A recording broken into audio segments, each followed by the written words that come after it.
मोरो आल Malik welfare organisation Sindh जो general इजलास मोरो के खानगी रेस्टोरेंट में मरकज़ी जनरल सेक्रेटरी डॉक्टर वज़ीर अहमद मलिक की मेज़बानी हेठि थी गुज़रियो, जंहिंजी सदारत मरकज़ी सदर मीर मलिक मोहबल्ला कई। जनरल इजलास में अहदेदारनि, वर्किंग कमेटी के मेंबरनि ऐं दादू, नौशरो फिरोज़, नवाब शाह, सांगड़, कशमोर एट कंदकोट, गोटकी ऐं ॿिनि ज़िलनि जे अहदेदारनि शिरकत कई।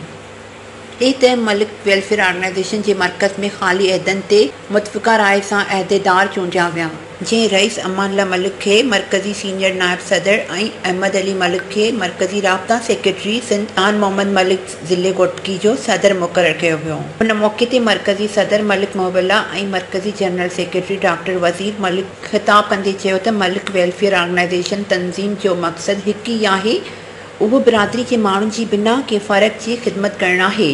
तंज़ीम के मंज़ूम ऐं मज़बूत करण जे लाइ अॻुवान पाण पतोड़े रहिया आहिनि। हुननि वधीक चयो त बिरादरी जा माण्हू प्लेटफॉर्म के मज़बूत करण जे लाइ अॻिते अचनि, असांजो साथ ॾियनि ऐं रमज़ान शरीफ़ बाद ॾहरकीअ में प्रोग्राम करण जो फ़ैसिलो कयो वियो आहे। जॾहिं त इजलास में कुझु अहम फ़ैसिला पूर्ण कया विया।